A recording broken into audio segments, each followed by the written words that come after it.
Welcome everyone to the Co-Creators Convergence Thursday night Creator Convo.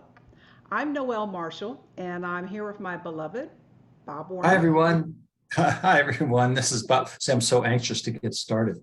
This is Bob Warner. I am so excited to have Danielea and Hilary with us this evening. It's going to be a joyful time of connection and a joyful time of additional resources and working together going forward.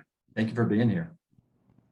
Thank you all for being here, and we are live on Facebook. And if you go to our Co-Creators Convergence page and you feel like you want to share out Danielea and Hilary's work a little bit further, you could share the Facebook Live link. Also, we just ask everyone to relax. It's going to be a fabulous evening. I know they've got a lot up their sleeves, their collective sleeves here, and we're going to learn a lot. We're going to experience a lot, and we've been looking forward to this. And so I'm going to tell you a little bit about the Co-Creators Convergence and what we have coming up, because we're here every Thursday night, and like Bob said, for about 10 years. And you can always check out our replays on our website, cocreatorsconvergence.com, as well as our Facebook. And I do see some new faces here. If you would like to get a once a month, I say, here are our conversationalists for the month. And if you'd like to get that notice, just put your email in the chat and we'll pick it up and add you to our list. So without any further ado, I'm going to tell you a little bit about the Co-Creators Convergence. So stand by.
Welcome again, everyone. Thank you, Danielea, for sharing your wisdom with us tonight. Hilary, I'm so excited you're here. I'm glad to learn we have something in common. We have a Barbara Marx Hubbard background together. And what I'm going to do now is just turn everything over to these two beautiful beings. You're going to learn more about them, their bio, and then Danielea is going to give us a beautiful centering, and then we'll be off to the races, and we'll have questions and answers at the end. But you can put any comments in the chat as we go along. So thank you, everyone, for coming. Well, it's my absolute distinguished pleasure to introduce another visionary in terms of, we saw Barbara Marx Hubbard and her work, and the question about what is your unique brilliance and gift. Well, I am so blessed to know Danielea Castell on so many fronts. And so I'm going to read her bio because that's the easiest way to do it. But I want you to just imagine these words times 1,000 in vibration, because that's my understanding and connection to Danielea. So Danielea is an ecoVisionary artist, nature consultant, and nature communicator living on Vancouver Island, BC in Canada. She is the host of The Listening Field, a sacred multidimensional space where humans and nature elders can explore the frontiers of co-creative partnership, conduct conduct joint research, and give birth to new frameworks that address current planetary issues. And I'm going to say, and much more in terms of what they do. As a consultant and mentor, Danielea helps individuals, organizations, and businesses consult directly with the nature elders involved in their products and their projects. The listening field is the cutting edge of innovation and welcomes inquiries from organizations who wish to become part of upcoming case studies. So there will be links in terms of how to subscribe to Danielea on both YouTube and Facebook. And her CD is also available, but we'll leave all that to the end in terms of that kind of information. But I am so blessed to know Danielea, and again, she is a gift of the pandemic. In terms of, I would probably never have met Danielea, I don't think, without the pandemic. And we came together in an organization called the Spirit of Canada Dialogues, where we met, and it's been just a wonderful exploration for the last 3 years.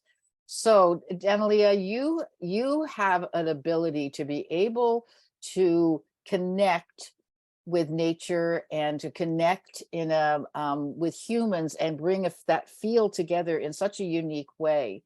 But what do you consider to be nature communication? Thank you so much, Hilary. I would love to just jump in Oh, here right now and introduce you, and then offer a bit of a centering, and then we'll go I into forgot that part. yeah. So I'm going to say the same thing. This is a bit of a mutual admiration society. I just have a much smaller bio to read for Hilary, but I also invite you to imagine it times 1,000. We are working very closely, especially in the organizational realm, with the listening field. And because her expertise is in systems change, strategic development, design, she's been doing this for more than 40 years with all levels of government, organizations, and all over the world. So I'm so thrilled about our partnership because, as we all know, each of us have a specific slice of the pie or a spoke of the wheel to bring to center. And I'm very clear about what mine is and also what it isn't. And so as you'll learn in the presentation, not only do we receive this guidance from these nature elders, but we have to unpack it and learn how to apply it to our businesses and to our lives. And that's where Hilary comes in. But just a few sentences about her. So Hilary's based in Newmarket, which is central Canada, and she's the CEO of Essentia.ca. It's a company that explores new landscapes and frontiers, uncovers uncharted territory, and unleashes hidden potential. As a person, Hilary thrives at the intersections of disciplines. And so she's recently co-founded the Mad Hatter Summit, which is birthing a new paradigm of life regeneration. And there'll be much more about that as we come to the latter part of our presentation. And we'll have links also put into the chat for the madhattersummit.com. So let us begin. So I'm going to invite each of us, because we are always in relationship with our nature relatives and elders. Even the very air that we're breathing in this moment is perhaps one of the most intimate partnerships that we have. But I invite you to just close your eyes and withdraw your attention from the screen. And I will do the same. And I just invite us into this field of unity, this field of intelligence, this life field that runs through us and began our life and continues through all living beings here. So let's just open the field through our connection to all our nature relatives and elders. And beloveds, you know who I'm speaking to, and if anyone wishes to be heard during our time together, you know you simply need to make your presence known in the hearts of one of us. We will hear you, and we will bring forward what you have to say.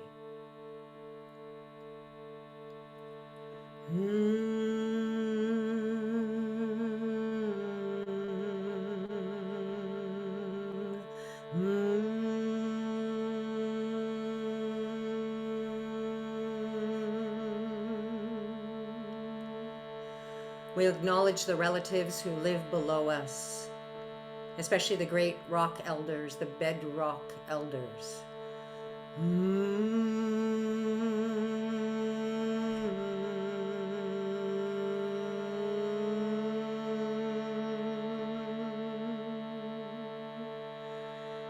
And all of you beloveds who live in the middle world here, where we are with each other.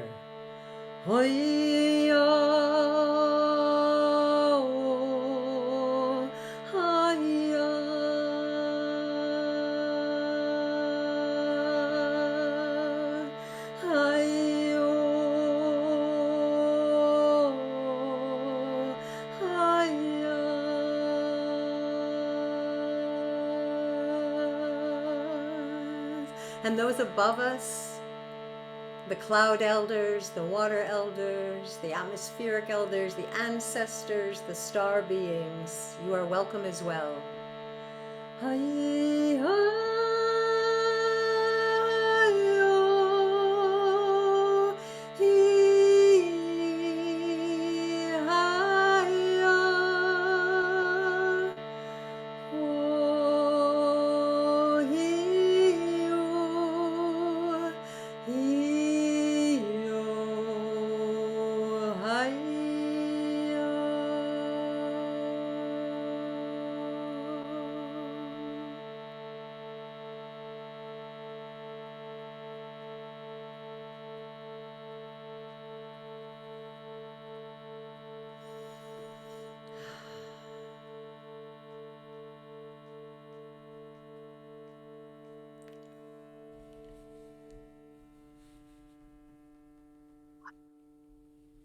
It got a whole lot more crowded now. Relatives make room for Relatives are everybody. all here. They've come to join. I can feel like, my gosh, it really, that beautiful invitation. And of course, I was so enthusiastically jumping into questions. But thank you. That was absolutely beautiful, Danielea. And what's so lovely about it is that you can feel them come. You can feel the elders arrive, and they come in ceremony, they come in graciousness, they come in such beauty, and because you invite them in such an amazingly graceful and loving way. So I think, the first question is around, we come back to that question again. But this is an example of nature communication, what you just did just now, in terms of the way you opened the fields, and the way you set the invitation, is just a tiny little piece, but it is part of nature communication. So can you build on that, and just share with everybody what is emerging for you under nature communication, because that word is used an awful lot. Yeah, beautiful. Thank you. So I'd actually like to first of all begin with it's a bit of a disclaimer. So what I'm going to share with you comes from my direct lived experience and encounters with, at this point, we're probably upwards of 60 different water, rock, and tree elders. And this also includes Mother Earth and Mother Ocean and Brother Wind and etc. So I work with whoever my mission sort of brings me in contact with, I do. But I just really want to acknowledge that that's the source of what I have to share. And you could go and, for example, build a relationship with the same nature elder that I do, and you might have a completely different experience of that elder. And I honor that both of our experiences of that elder are valid and true.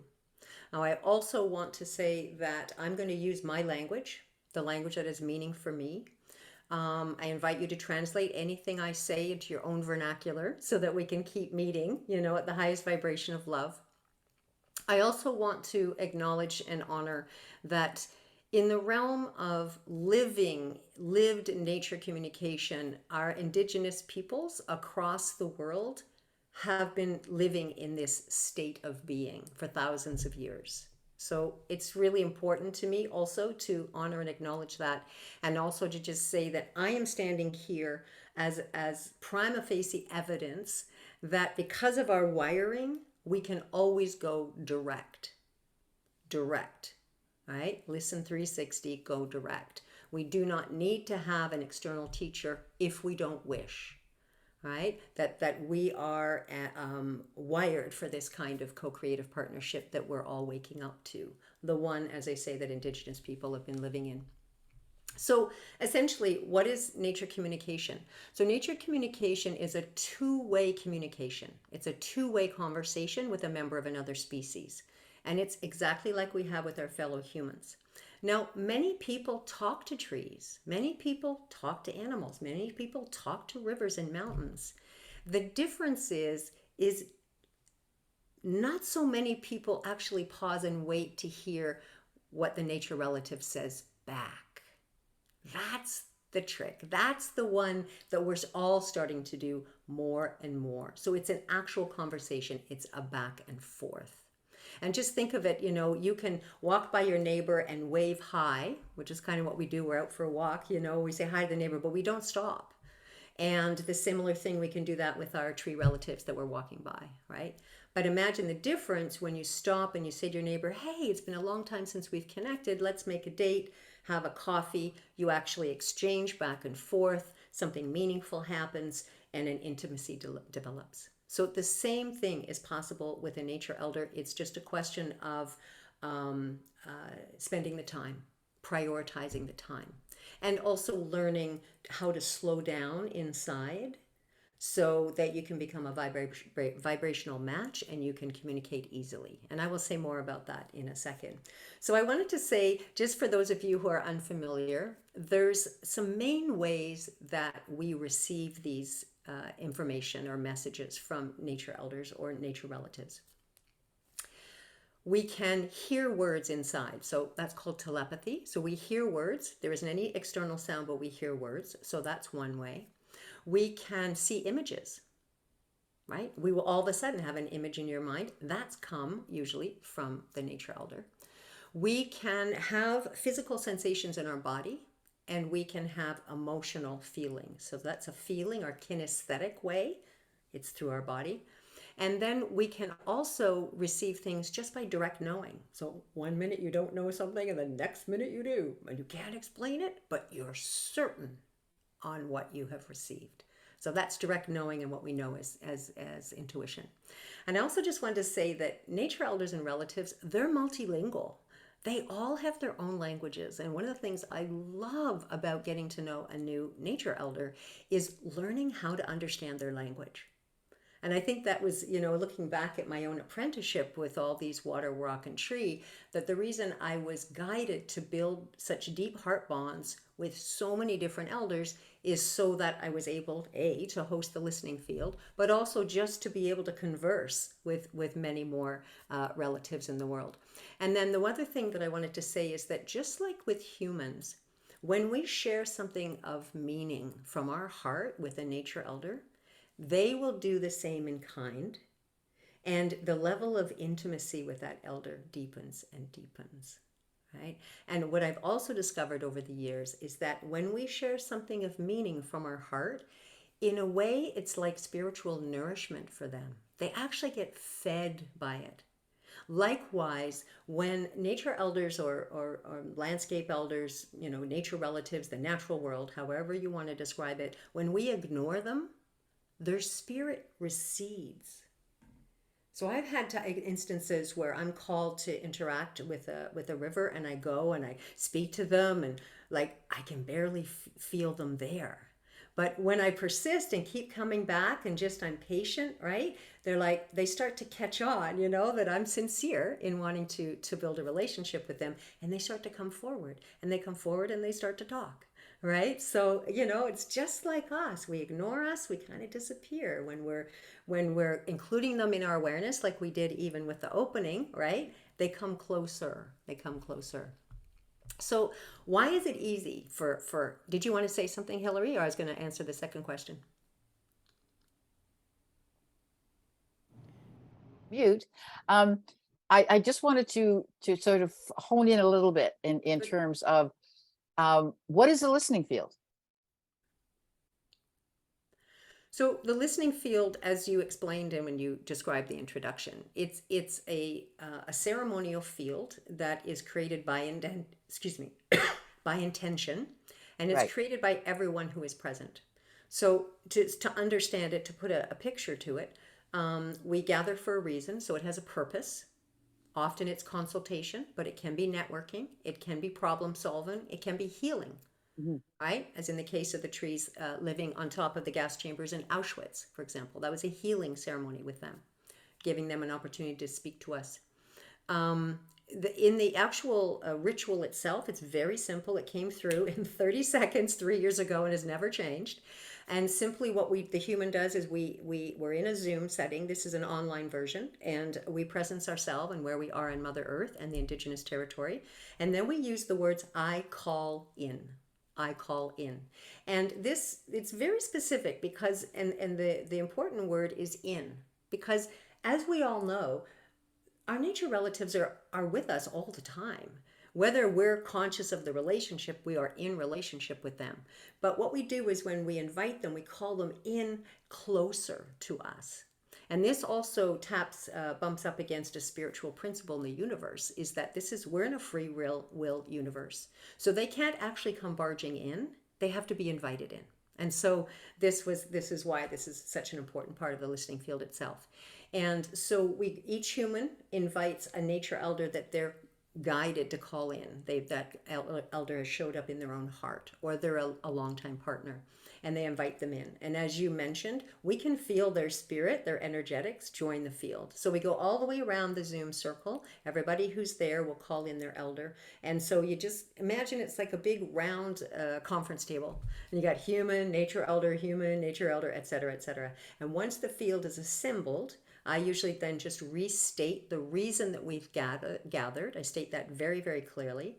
And we've already decided what the group question is. And then we go into the listening period of time, which is anywhere from 8 minutes to 12 or 13 minutes.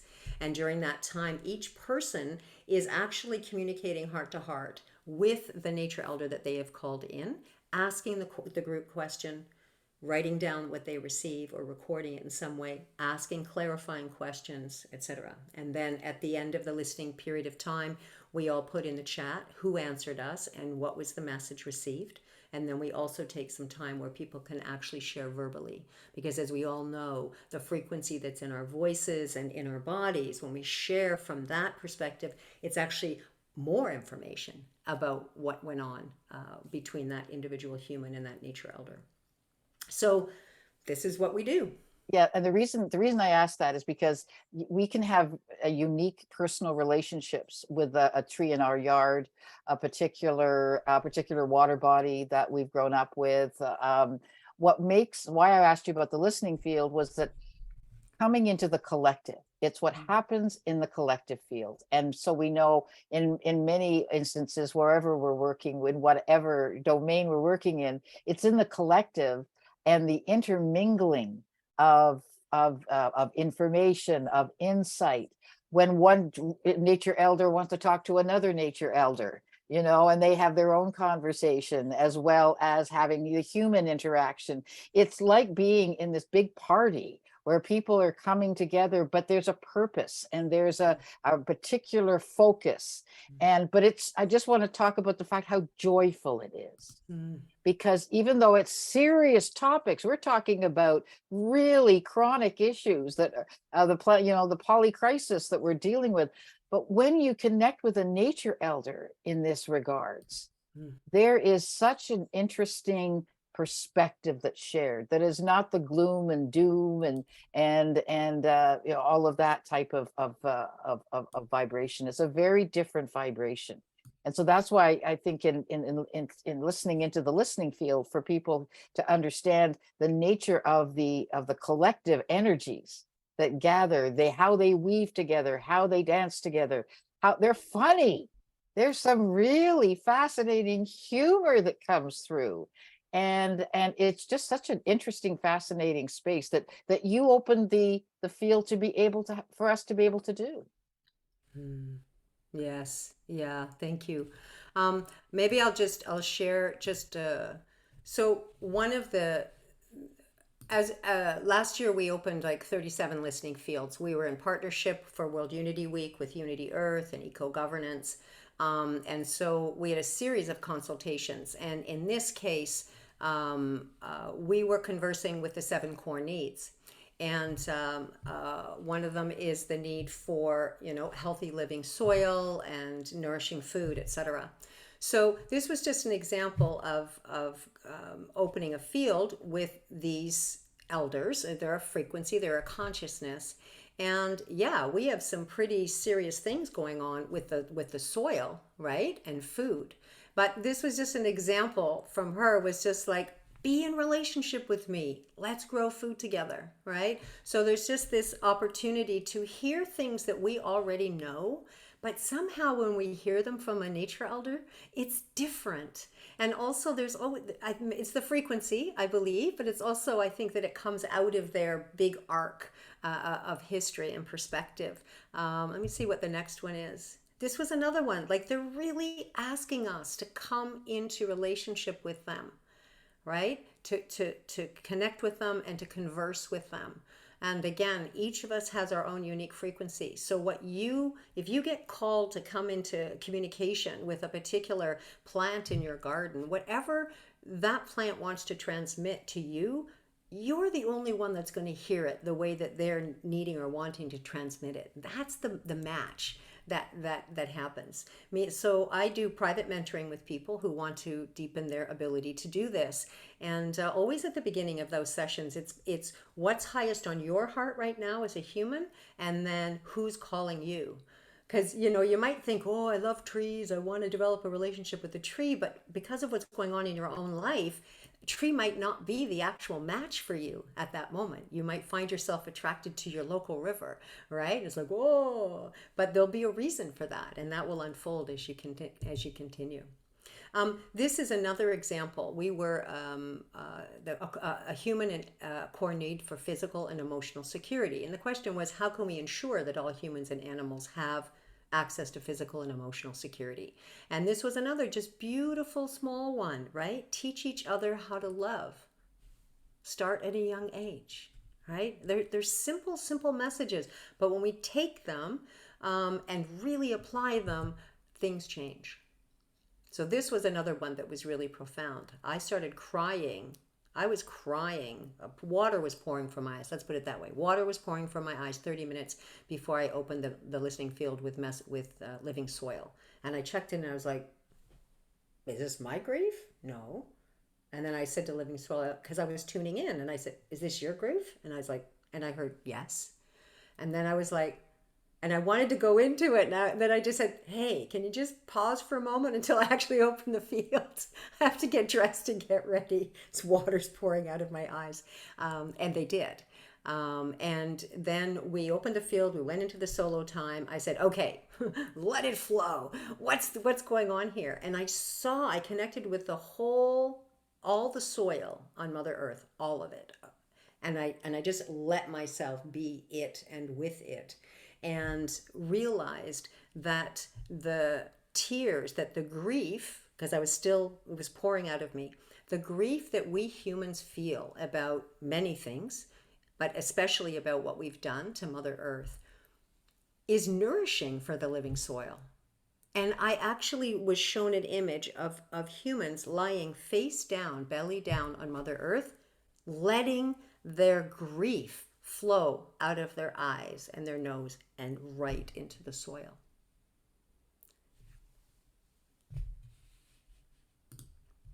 I want to pick up on that because that's I think this is where we stop being judgmental and making certain human judgments around grief and around these emotions, and start to understand them in a bigger picture. So our learning, especially during COVID around grief, was that many people were grieving the loss of, there were many things being lost. There was proximity, relationships, freedom, all those things that for many we were losing.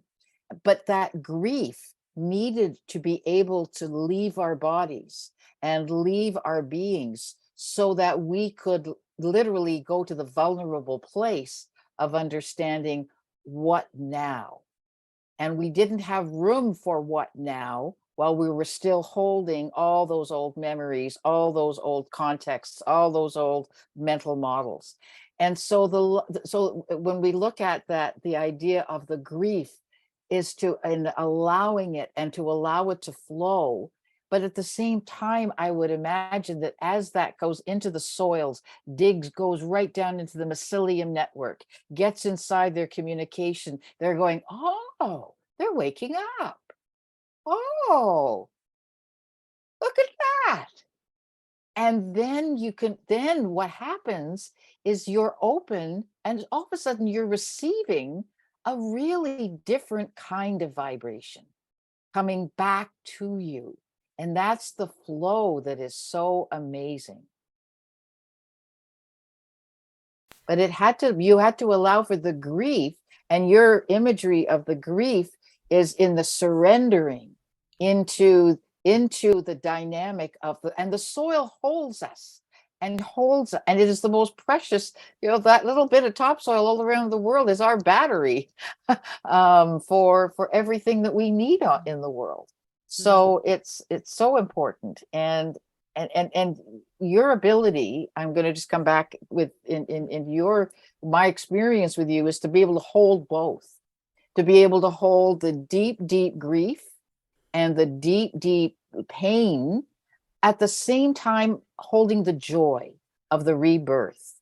And it's in holding the dynamic of both life and death at the same time. Our nature elders know that vibration. So can you talk a bit about holding those sometimes what could be seen as conflicting vibrations and information, and how you work with that? Yeah, well, I will say that, as I've shared already, or maybe I haven't, but I was literally apprenticed over a 14-year period. And I basically would have a different nature elder every single year. And because of the way that I'm wired, I call myself a telepath, empath, and an incarnator, meaning that I embody the consciousness of whatever I have. So each time I'm apprenticing with a different elder, their consciousness is actually living inside of mine. We're bonded. We're inseparable. And I spent 7 years with water, and that really, I remember the moment my consciousness bonded with water, and I never forgot that I wasn't bonded with water. I still haven't. It has never gone away. And by the Were there way, particular bodies of water? Were there particular bodies of water? There's two things. When I speak of water, I just imagine that it's always capital, so it's always capital letters. I always capitalize every the name of them all. But water's like the big kahuna. Water is one of the world bridgers, right? Like Right. Earth and etc. They're the world builders. They've built our world, right? Then there's their forms, which are the rivers, lakes, the ice, the glaciers, the rain clouds, et cetera, et cetera. So there is a distinction for me. There was a couple of wake ups for me. There was a couple of them. One was very powerful. It's very relevant to what you're talking about right now. I was already on my second water pilgrimage. This was with the Athabasca River in the tar sands in Alberta. Literally, I bonded with my life mate, Fraser Ishtako. We were married for 7 months. We slept together. We worked together. We did ceremony together. And then in one ceremony that we had such a beautiful experience, he was like, "I'm sending you on to someone else." And I'm like, "What? I just found you," right? And anyways, he was like, "It's done, and you're good." And it was on the way back from the pilgrimage with the tar sands and everything that I learned there, that I realized that I hadn't given my gratitude to water for my life in the same way that I had even said thank you to someone for opening the door. And so that landed on me all at once. And the grief I felt and shame was massive. But my willingness, and I have the tools to do this, to let myself feel it all. And when we feel it all, it moves through really fast. Nothing gets stuck. Because the moment I felt it and it flowed through, right, what followed was I realized that water had already forgiven me. Water had never actually judged me. No. And it was my forgiveness of myself. And so I was over it in like 20 seconds, buckets of shame and humiliation gone, right? And then my vow followed right on the heels of that, which is my gratitude will remain uppermost in my consciousness from this moment forward. And a vow made in that kind of energetic, like on the heels of forgiveness, it's a done deal. And it's, it's never changed for me. So I'm trying to remember what your question was. Oh, Is how to holding hold both the both. joy and the Yeah, grief how to hold both. simultaneously. So Yeah. when our consciousness is bonded, and everyone can do this, by the way, this isn't unique to me. I might have, come hooked up already, but I still had to reawaken to it. But when our consciousness is bonded with these nature elders, we get access without any words to this longer arc of time. We start to see that the death, the extinctions, the loss of species, this has been going on for eons, right? And the other thing is that I started to see immediately that the loss of these species, there were also new species coming in. So it wasn't an end. It was an end that we'd help create for sure, but it wasn't the end. All right. So they have taught me, water specifically, it teaches us about flow. It teaches us about partnership. It teaches us how to let go. It teaches us to be fluid, right? And compassionate and forgiving. Like all those things I became that I observed that were good things, but it wasn't until I bonded with Ishtako that he actually taught me them just through the bonding themselves. So and also when you are heart connected with a nature elder, you will find this. They do not judge us. They are not angry about what's happening on the planet. Are they burdened? Are they burdened so much by our activities that they are finding it difficult to fulfill their soul contract and their mission on Earth? Oh, you betcha. Right? And are they going to respond like just how they would respond, like Mother Earth will with floods and this and that? Sure, absolutely. But I've never ever felt it or seen it as any kind of punishment or because we screwed up. That's one of the things that's so healing about these elders, and why in my work and my private mentoring work, I really, really support people to build a personal relationship with a nature elder right now in your life, because they will help you move through the guilt, the shame, all the energy that's in the way of your genius coming forward at this time to help us create a new earth, right? We need you, all of you. And that guilt stuff, it doesn't help anything, right? And Mother Earth doesn't want us to suffer. So I want to say this as well. It's like if you're doing something it can be very noble and very helpful, but if in so doing it, your life becomes unsustainable, or you don't have any money to even live, but you're trying to save a forest or something like that, that's just as out of balance as someone who is doing something to harm nature. Right? So it's incumbent on all of us to thrive, because that's the prime directive that is part of life here, not only on Earth, but also in the cosmos as well. Right? So let's self-sacrifice is never, it's no. not part of the directive, right? And we can't contribute if we're in deficit. So look after ourselves first, right? And this is where, again, if you're suffering from climate anxiety or depression or hopelessness or helplessness, spending time and connecting heart to heart with someone who's calling you, you already know who they are, you already love them, will help you find your place in this new earth rising and help you restore feel your sovereignty, your empowerment, and your trust of yourself, right? Because that's what we need. I'd like to loop now into the co-creation part, because I think that it's because what my experience in the listening field and in exploring the co-creation is that when nature elders come in, they're as interested and really excited about co-creating with us so they too can evolve. And so it isn't a matter of we're going to go listen to the wisdom and do as nature does. It's not biomimicry. And I think I'd like you to sort of speak to the fact that it is not biomimicry, that it is a very different kind of relationship. And what how you would describe that sense of co-creation, that the nature elders are actually asking us to participate and join with. So yeah, remind me of that piece, because there's just another piece that's wanting to Okay. come forward. And I just want to say to you that the nature elders, all nature relatives, the natural world, my experience is, again, just my experience, they're evolving too. Mhm. So this is never about going back to the way that we were. That was the mistake, as you said, in the pause in COVID. It was like, oh, we just wanted to go back, and it's like, no, that's done. We need to go Yeah. forward, right? And we need to listen to what that is for each of us and ourselves. So they're evolving too. And I'll tell you, I know this for a fact. My river, Ishtako, his English name is Fraser River. He's the provincial river of British Columbia.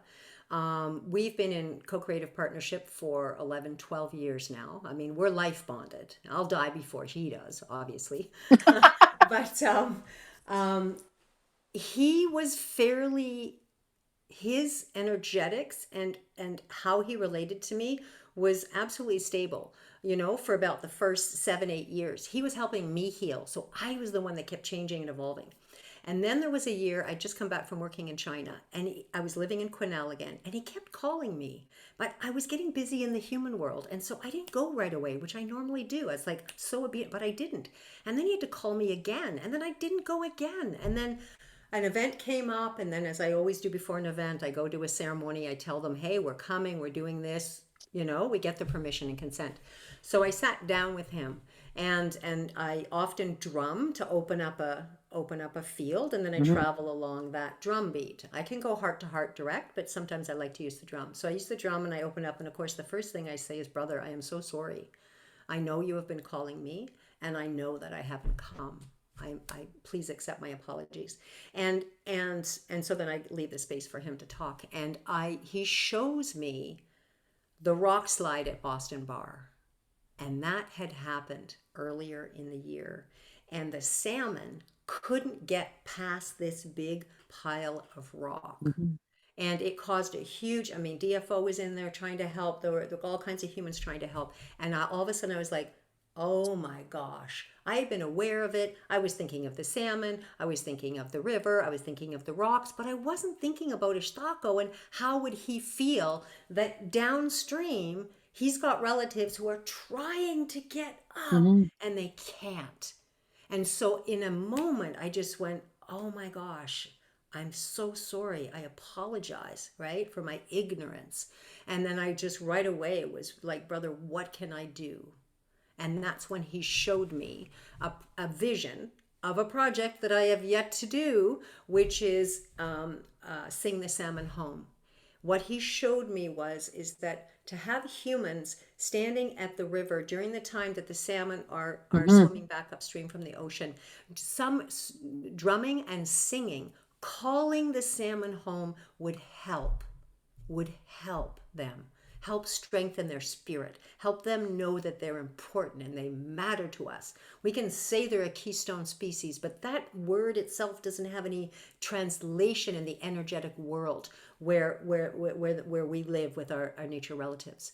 And so I understood that we can assist in that way. And I still haven't done that project, and it's kind of hanging on the side here because when a nature elder gives you a direction, they pretty much don't give you another one until you go and take care of that.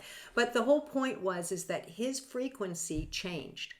And then when we had a low year, his riverbed was almost completely empty on half of his side up in Prince George. And we were doing ceremonies of listening in his riverbed. And again, his frequency had changed. So they are changing too, and we can change together. This is where I believe that this co-creative partnership, this word is, we've barely touched the surface of what's possible. But certainly in my vision and the mission of the listening field, which is becoming a company, so it can interface better with organizations and governments, etc. My vision is that in 5 years, 10 years, I think, that the wisdom and the voices of nature elders is heard and is integrated at all levels of society across the globe. so that we are always consulting with them. We're not making a project, destroying the earth, and then trying to figure out how to fix it and help, asking them to help with that. We're talking to them even before the project is getting, we're from the planning stages. We're finding out how can we share this land together, and how can your community and relatives thrive, and how can ours. So, that's where we're heading. So what I would like to do now is just to give, I want to give an example of a private listening field that I had with you and how it turned into co-creation. So I did a listening field with Danielea last year around a particular certain very difficult circumstance in my home, and it was around mental health. It was around mental illness. And when Danielea opened the field, the Arctic Circle showed up. And it was like, okay, the Arctic Circle is here with us, and as well as two other bodies of water that had meant a great deal to me. And it was the Arctic Circle was really present in terms of communicating that it wanted to be part of trauma work and trauma release. And when I listened to that, I went into my logical place. Well, of course, because trauma work is all around, we freeze our trauma in our bodies, and it's held in our system, and until we thaw it and we release it, it is still frozen. And so, of course, the Arctic Circle would know about what's frozen and held in, forgotten and held inside ice. And I went, okay, that makes a lot of sense. But the Arctic Circle kept showing up and would show up when we were doing listening fields and was really, really active. And then about 6 weeks ago, I was sent a video, and the video was with Greg Braden and one other scientist, and they were talking about the polar reversal. And they were saying that we have been going through for 140,000 years a reversal of poles, but it will likely, in all likelihood, happen in our lifetime in terms of that final part. And as the polar reversal is happening, our bodies and the magnetic fields of our bodies are changing, and trauma is releasing at far greater rates because of the change of the magnetic fields of the poles. So, hello, the Arctic Circle was coming in to give some very specific advice around that polar reversal.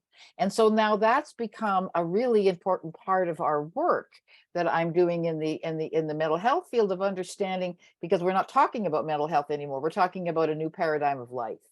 And so the science is really interesting and we have seen that time and again, where you hear something in the listening field and you're given it in a almost like a hologram. It comes in, it's holographic, it's a full package of information, drops in, and it's with one simple message. However, as you start to unpack it, let's talk about that part now, because that's when we start to understand, when the science comes out, when the social impacts come out, the economic components come out. Talk about the unpacking that happens once from those messages. Yeah, I think that the one thing that I just want to mention, though, for everyone, is that the Arctic has continued to come in. That was the first Yeah. time, Hilary, and that was last year. Yes. The Arctic came through with a recent client recently, an Mhm. organizational client. And then I also want to say that I'm being guided to now start opening platforms for the major nature elders in Canada, one of them being the Canadian Shield, which goes right from the Arctic, right around Hudson Bay, James Bay, right down to Toronto, near where I was born. But so I opened a listening field on Earth Day, invited a bunch of the seasoned listeners. It's just, we call people who've been in the field a lot. And I wanted to ask about this cross-country tour and, who are we reaching out to, human and nature, etc. And the Arctic Circle came in again. Like, she just came right in. And that's what sometimes happens, right? We invite certain elders to help open the field, but then other elders can come in and say, hey, I got something to say. Yeah. And when the person shared, I mean, she was just really crying. She was just feeling such tremendous a flow of emotion. And she said the Arctic Circle is asking to be remembered. She said, what I was shown was that when people think of Canada, they think of all the lower provinces and maybe a bit of the Yukon and a bit of the Northwest Territories, a bit of Alaska, right? But the Arctic Circle is, we have a whole Arctic coast up there.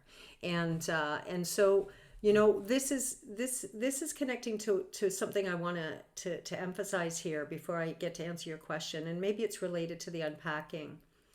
There is a huge amount of trust and mystery involved in the listening field. And I was right from the beginning, I just get my directions, right? I just get them. They just land. That's it. And they never change. And so I was told that the listening field is open, emergent, responsive, and evolving.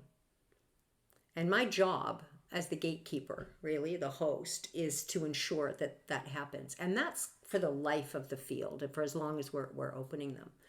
And so it's always about listening, and it's trusting that ourselves, what we hear, because we're hearing them through our own hearts from the nature elders, right? So we trust ourselves, we trust the alchemy of our relationship with the nature elder, and we trust that we will understand what it means when we need to understand it. Now, this is completely different. This is a divine feminine way of working with information, different from the science place, which is we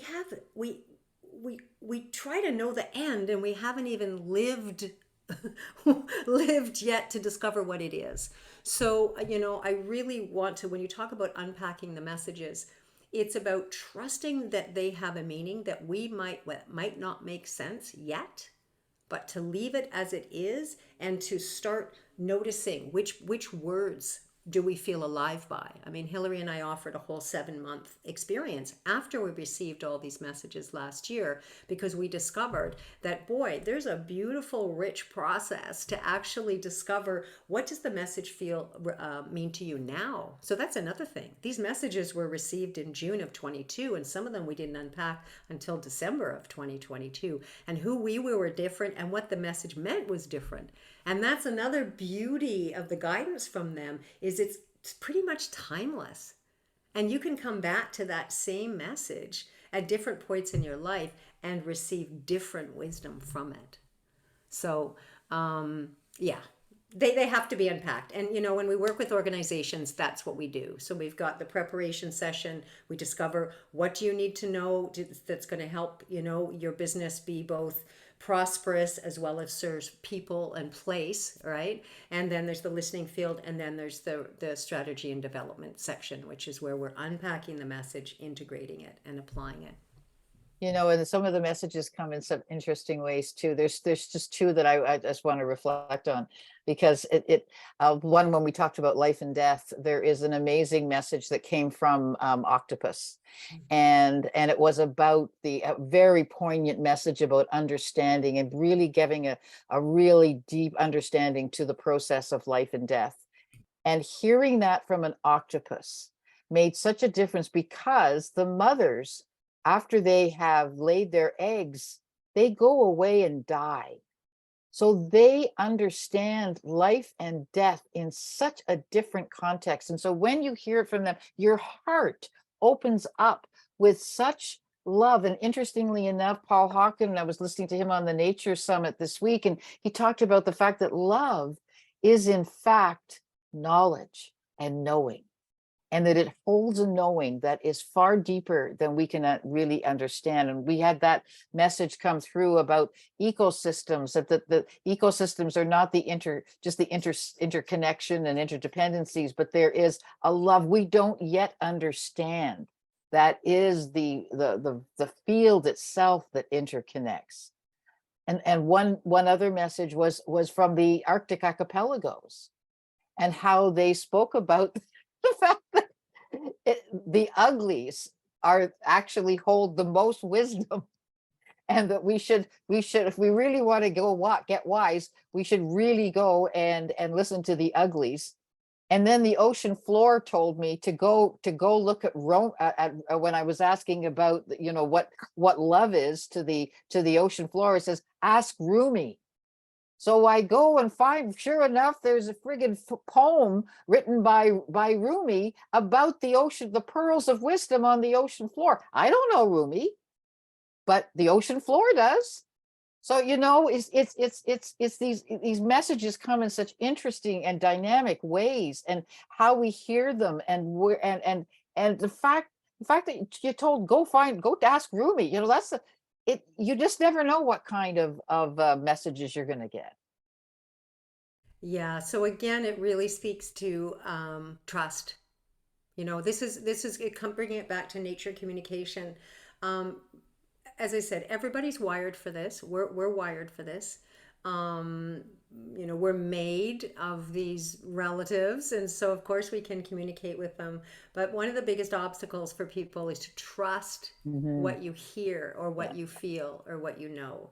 And all I can say is invite you to trust it and to just keep communicating, because over time you begin to trust yourself, because you see that you follow that guidance, and then when you follow it down, you see this magical thing happens, and you're like, if I hadn't have listened to my elder, right, and done what they said, this wouldn't have happened. And you go, okay, this works. Yeah. And what I'd like to go to now, and we've touched on co-creation. It's a magical process. It's unfolding. It's only in its nascent time. We're only really touching the very early days, I think, of really understanding this concept of co-creation.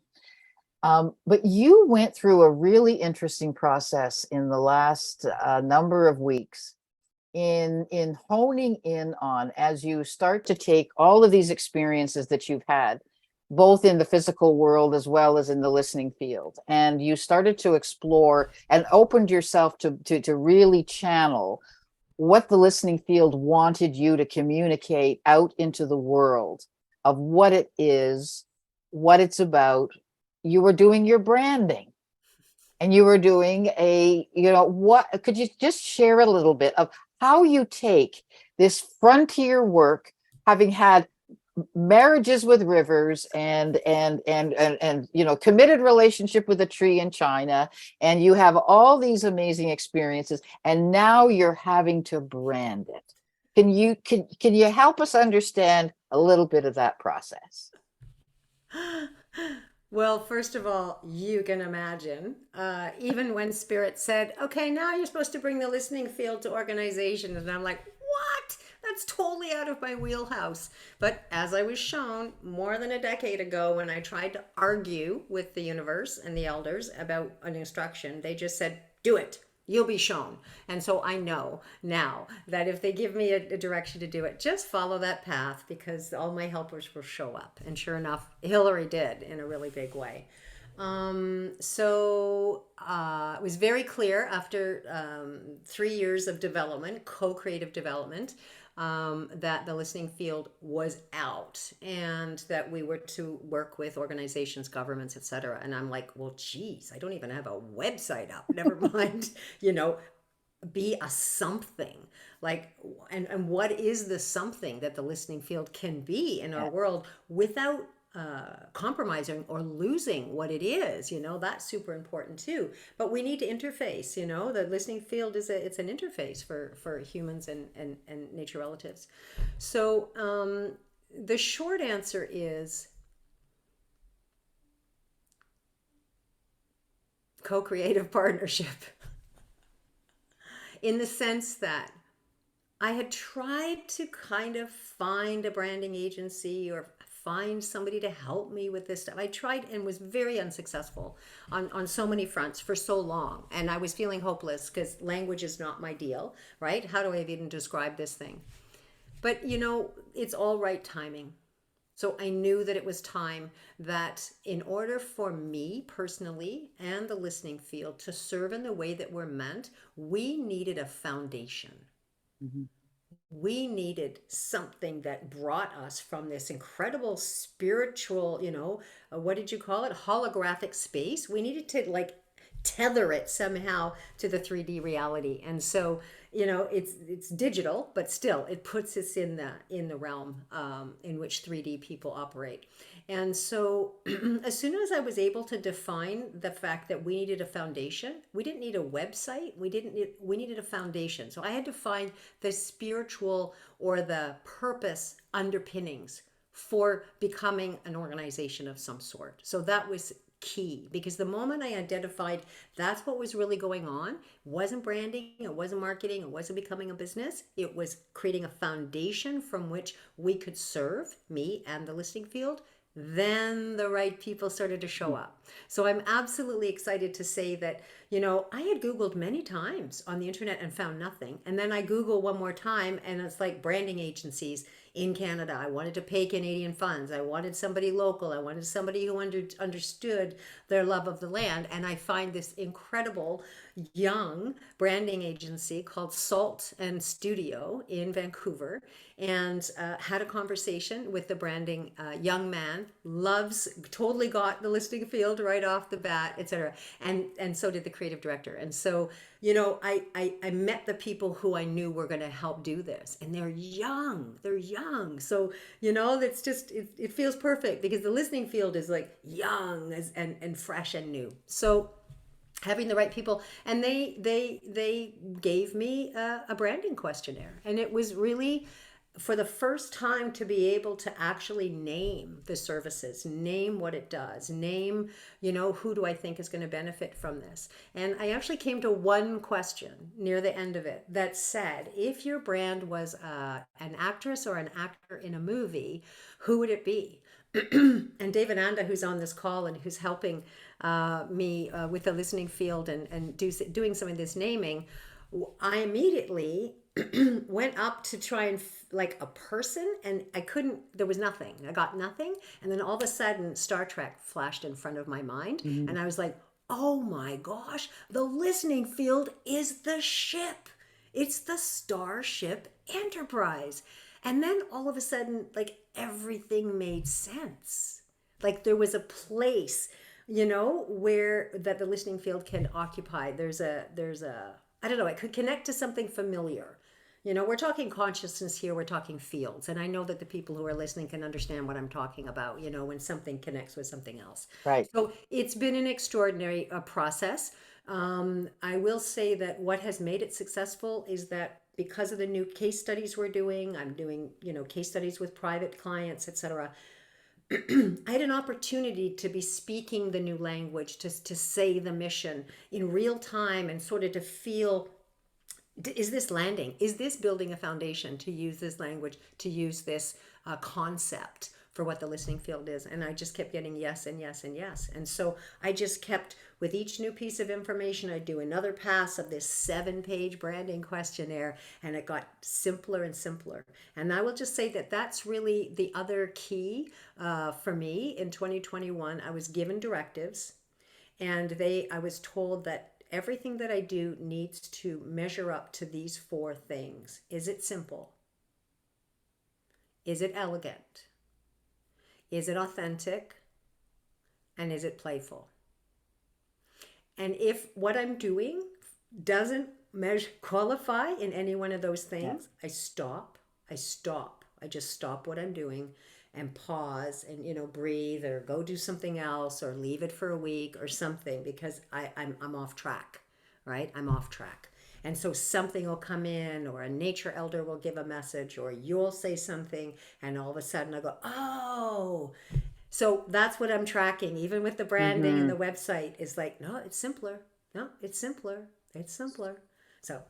So what we have, I think what we can do now is I'd like to open it up to people please. who would, for any questions. One question we do have already is, how could one join one of your listening field events? Well, you can absolutely join my mailing list. That would be the best thing to do right now. As I've shared, we don't have a website up, but you can follow me on YouTube, subscribe to YouTube, follow the Facebook page, but it's the mailing list would be the best way. Normally, as I said, during development phase, we were opening listing fields every month. But join the mailing list, and also we've got a beautiful private listening field community Facebook group as well. And I'm starting to actually bring listening fields on land. Like I have one this weekend. So we're going offline and on land.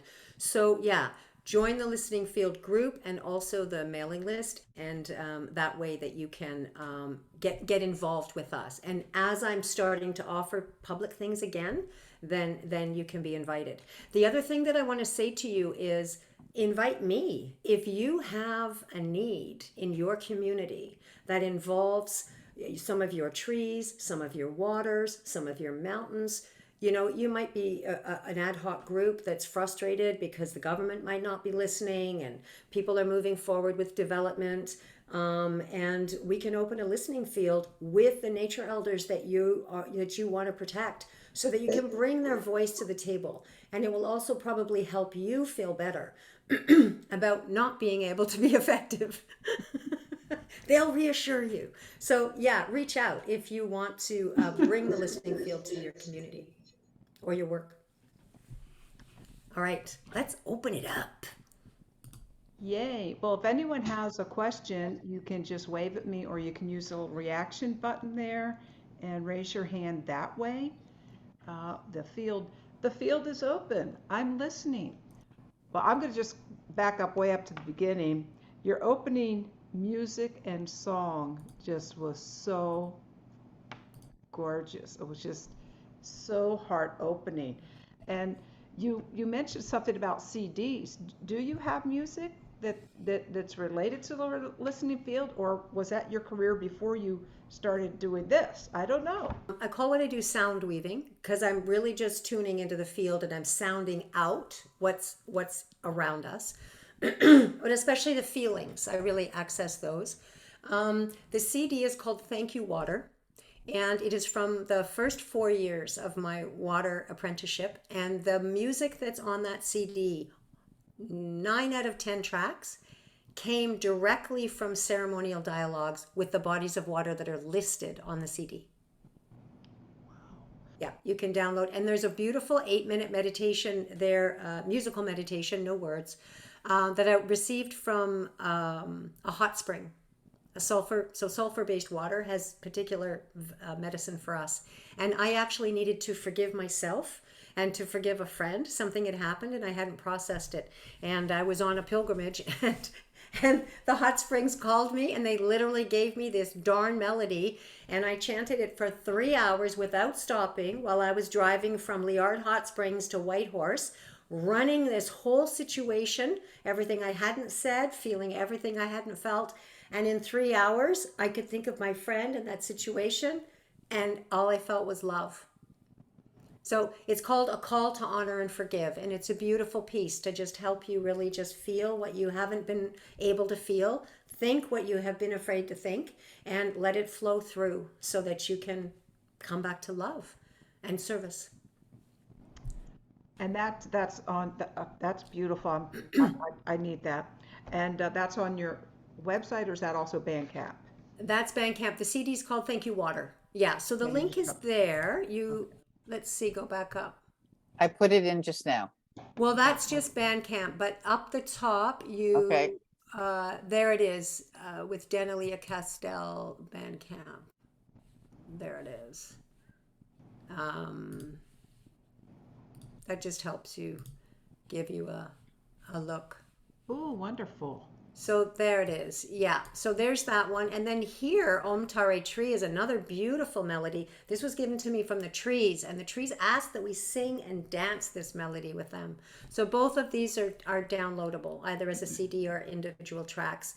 And of course, any money that comes through goes to support the listening field. So yeah, there's the link up there. I can put it in the chat as well. Thank you. Thank you so much.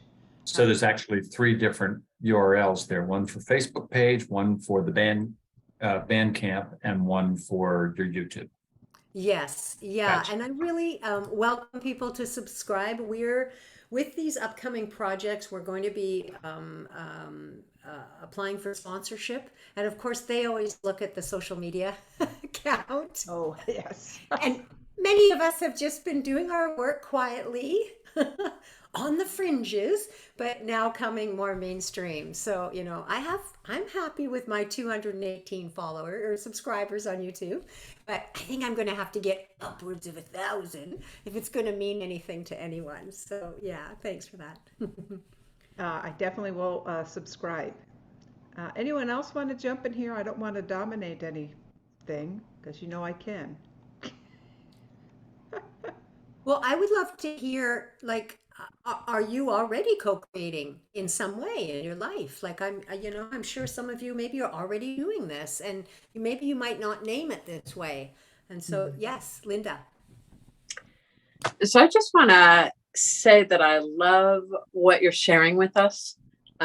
It's affirming to me because it kind of reaffirms what my experience has been, the various experiences that I've had. Both talking with trees and with animals and with rocks and with water and with a variety of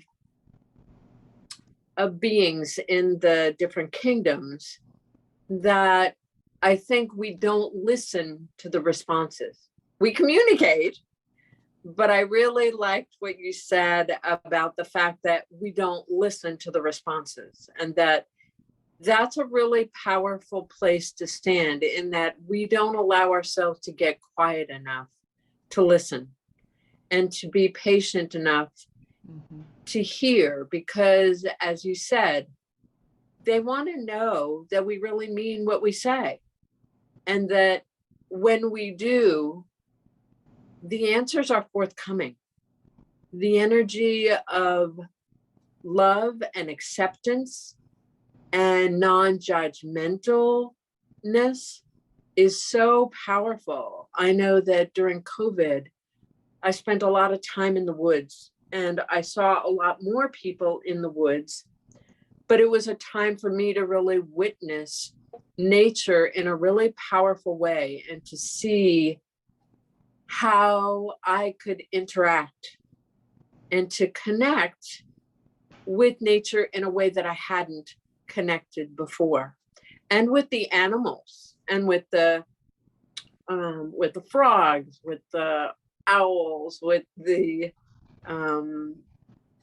lizards, and with the various turtles, and that's always such a gift. And where I live at the base of a small mountain, and whenever I cross paths with an animal, I always feel this awe and this kind of gift that it is, and always consider, okay, what's the spiritual message here? What is it that I'm meant to know or understand about this interaction? Because clearly there's an interaction and there's a meaning for it.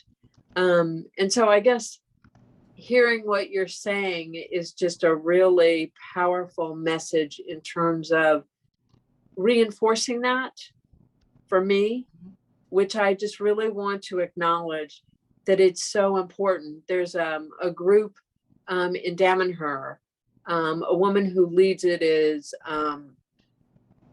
Tigria? Tigrilla, yes. Tigria Gardenia, yes. Yes, and the naturally conscious community. And I think that being a part of that, I do mentoring with her, and that's also a really powerful place. So I don't know if you've been to Damanhur, but the Sacred Woods are an amazing, amazing place to go. Yeah. They're on Damanhur is on my bucket list, and I've connected with Tigria. Yeah, I would love to go, and but you know what? Out of what you've said, my brain is going, who is your mountain? You say to me, you live at the base of a Montesano Mountain. I live in Huntsville, Alabama. Yeah. And So what I'm inviting you to do is to connect and communicate with that mountain. I mean, wow, that's your elder. He or she or they are right there. And it's, because these are the kind of localized relationships that help to restore the sacred connection, the sacred reciprocity in the web across our planet. When each of us where we live restore that personal bond. So I'm just saying, when I get curious, that's the indicator. Follow that. So I'm like, oh, Yeah. who's that mountain? I want to know who that mountain is. Like his spirit, his character, his voice, his personality. They all have one. And he'd probably love you to ask him or I her. think I think that's true. And I think that there have been many powerful experiences. I mean, even just trees. I planted some Japanese maples and have had some really profound experiences communicating with them. And so, yeah, I'll definitely do that. But I think the mountain that I live on has a land trust, and that's the land that I've established a very personal connection with. It's like a 5-minute walk from my house. So Beautiful. during COVID, it was a daily walk, a 2-mile walk. So yeah.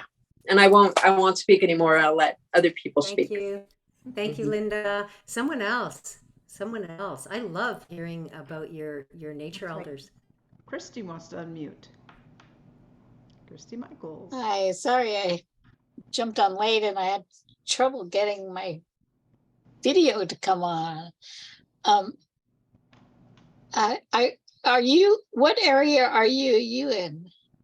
I'm Western Canada, so I'm Vancouver Island on the unceded territory of Snuneymuxw people. Okay, yeah, because we've done a number of things around the Magdalene.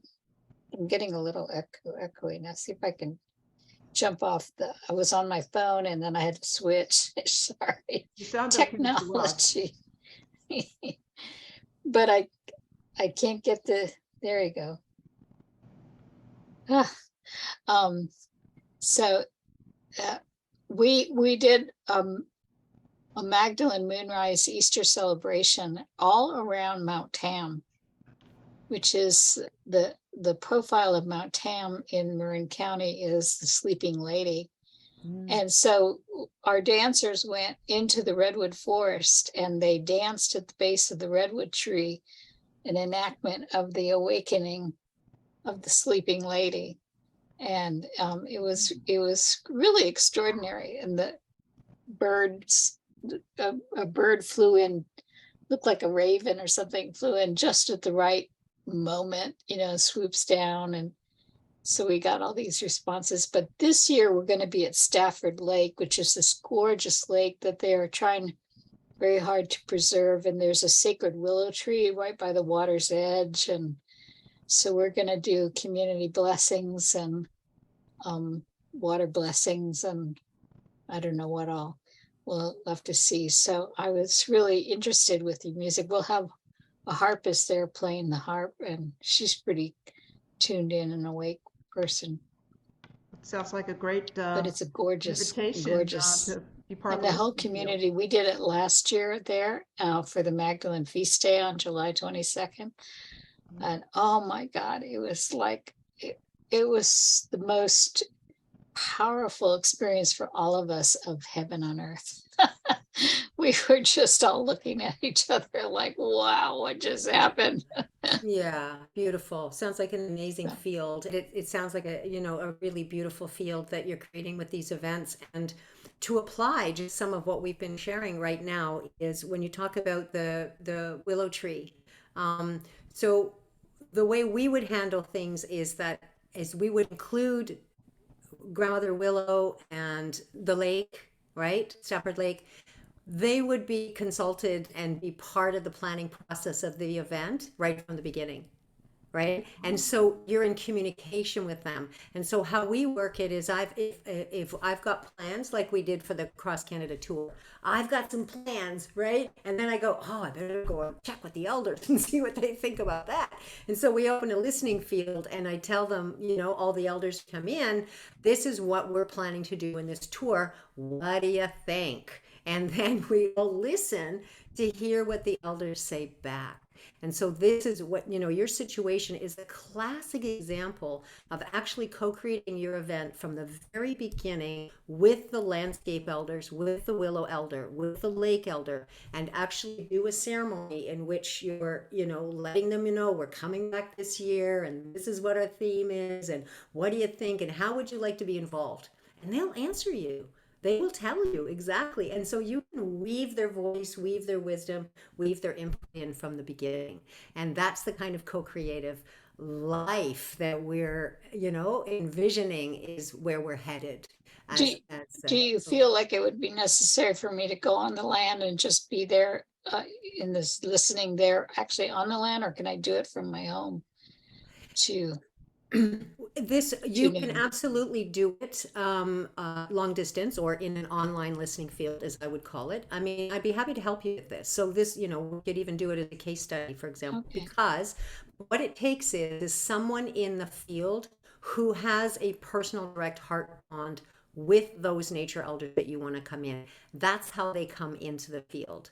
And so if you have that, great. If there's someone else, well, they're, maybe you're not bonded to the willow, but you're bonded to the lake. So you can call in the lake and they'll come because of the love you have and the heart bond. But we might need to invite someone else in who's bonded with the willow, and they'll invite the willow. So no, the willow is what got me, because I have a painting that I painted of Mama Gaia, and I had the good fortune of receiving the charcoal to sketch out the painting from Patrick McCullen, who was at Bridget's Well. They were doing some archaeological digs of Bridget's Well, and they've been going, the ancient fires that have been happening at the well for eons, and they've gotten down to the very first fire that was ever made. And he had a piece of charcoal from that very first fire, and that's what I sketched it. And it's right by the willow tree, because it's charcoal is from the willow tree, so that the artist used, so, or his website. I would also like to offer into when we're designing experiences, not only in terms of consulting with the nature elders themselves, but actually utilizing those experiences to ask questions when the vibrations are that high, when you've got musical and other experiences happening, that to be able to, you may want to put a question into the field when that vibration is incredibly high, because that is a listening field that has been opened with the music, with the sacredness, with the ceremony. And when you put questions particularly into the field and see who responds to you at that time, rather than just being a passive observer, it's also, you can interact with the nature elders at that high vibrational level and get amazing feedback on specific items and areas that you're interested in. Yeah. So again, it is in the listening. It is in the belief that there's amazing answers to some very, very interesting questions available to us when we're in that sacred space. Yeah, wonderful. Thank you. Yeah, I saw that too, Hilary. So I was like, well, that's where I went. I was like, wow, I wish I would have been there. I would have just sat my butt down, shut my eyes, and gone into the field. Because that's what we need to do is, we know when we're in the presence of the sacred, and often we're busy doing things, but it's the perfect opportunity to sit down, close your eyes, and go into the field and then ask. So we just have a couple of minutes left, right? Like 1 minute. It looks like Marty, did you have your hand up? So there's a place that I walk frequently. There's a river near where I live, and there's a trail besides the river.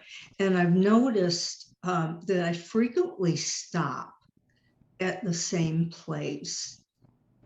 And I have, said to myself, what is this about?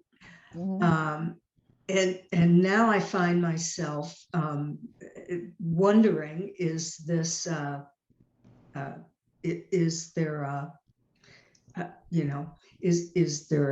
is there a, is there a spirit there? And is that why I'm stopping there? When I'm at the ocean, I find that I'm bonded with the ocean. So now I'm wondering, am I bonded to the river? But I haven't, I mean, I could sit down there. It's not as comfortable, but I could sit down there. But I was just wondering, is that Looking for a tip. huh? So Throw out a question and see what happens? Is that what you would do? first of all, the moment you mentioned the river, water came to my eyes. That's how water talks to me. It's not crying, it's water going. So, I mean, I can tell you the answer. If we're in a mentoring session, I would flip it back and have you ask your heart because you actually know the answer. Is that river calling you? Yes or no? It is calling you. It's not rocket science. You know. And what you do is you plan to go and answer that call. So you take a little stool, you take a little cushion, you take something so you can be very, very, very, very, very, very comfortable. And if it's a busy trail, you go early in the morning or you go late at night. You go when a time not many people are going to be around so you can be alone and you can relax. You can close your eyes and you can go into your heart and you can feel the love that you feel for that beautiful river. And then you just send out a wave of love to that river and it creates the heart link. And you'll feel river on the other end of that bond. They'll be like, I'm here, and you'll be there. And that bond, that what I call the heart bond between you, it's a channel. And you can show them images, you can say things from your heart, you can listen. I basically say, hey, you've been calling me, haven't you? And then wait, don't just breathe and feel and let river talk, answer you. And they will. And then you'll answer river and then river will answer you. I mean, it just unfolds in that beautiful seamless way that it does through heart, through the frequency of love. And that river is waiting. She's literally waiting for you. She's very, very sweet. And it feels like there's a burning question you actually have already formed that you want to ask that river. And it'll probably come to you when you after you allow, as Danielea talks about the heart bond, but it really feels like there's a very poignant question, and exactly at that point where you keep drawn back to, that it's very interesting. I'm picking up that it's incredibly interesting in terms of what's there. Yes, and first it's about making the connection. Yes, it's only That's once all you it make is. the connection. Just Yeah. answer the call. She's calling, answer the call. Beautiful. Answer it. It's a telephone. Answer. Hola. Hello. Hola. Marty here. That's what I do. All right, I'm here. Somebody called me. How can I help? Okay, we're at time, Great. yes? That's great. This has just been enchanting. And, Bob and I visited Dom and her, and one thing that we were we went to the Sacred Woods, and there's one family that lives there, and we saw that the children got off the school bus, and then they went up and they hugged the tree, and then they went to their house, and it was the greeting tree. So every residence, every nucleo there has a greeting tree. And Bob and I walk about 3 miles every day, and we decided this one is our greeting tree, and we hug her when we enter, and we hug her when we leave. It's kind of like asking permission to enter and thanking and asking permission to leave. But I haven't sat there and said, what's the latest gossip? I haven't sat there and really listened, but now you've given me a new thing to do. And so Beautiful. I was listening and they were talking about you. likely story. I Yes, want to Danielea? I just want to close with two things. One, I want to say that if you've enjoyed this, I hold a monthly Zoom cast, and next week we have a fabulous. Whoops, sorry. Whoops. Go back. Come on. There we go. Next week, my guest is Michael Dunning, and he's had an extraordinary, and still does, experience with the yew, like one of the oldest trees on the planet. And so this is next Thursday, and you can go to this, you can find this on our Facebook page. You just register to get the Zoom link to join us. So I wanted to share that with you. I also wanted to just say that on my YouTube channel, go and watch a video called Gaia Speaks. And that's a music video that is from my CD. And it's extraordinary. And it really, really, it was a co-creative partnership with Mother Ocean and with Gaia. And the story behind how I received that music is incredible. But just, another example of co-creating together. And then I also wanted to just give Hilary a moment to just speak to the Mad Hatter Summit, because that's coming up in August. And this is amazing. New paradigm work for life regeneration. Yes, it's an event that's going to take place in 6 locations around the world on the same day, doing a process based on Alice in Wonderland called A Taste of Wonderland. And we are looking at a paradigm that changes from pathology and talking about mental illness. And we see individuals that have been given those labels as evolutionary navigators, that they are not mentally ill. They are in fact very well and very informed and incredibly gifted in terms of where we need to go and how we have to change our whole paradigm of well-being. So there is the website's been put in, and it's a really fun activity. But again, to bring it back, the Arctic Circle has been very active in playing a role in wanting to see these things happen. And the archipelagos and other lakes in Canada have been incredibly active in helping to form this. So it's a frontier, it's a live lab that I am very incredibly honored to be able to go to and to consult with on these major transformational initiatives. The listening field and the nature elders and the unborn also come in during our sessions. So they're elders, but they're different kinds of elders. They're unborn elders in the making. And again, these initiatives have all been informed by the listening field. Yeah. Wonderful. And that is madhattersummit.com. That's it. Wonderful. Thank you both so much. Magical, mystical, fantastical, just practical. Blew it out.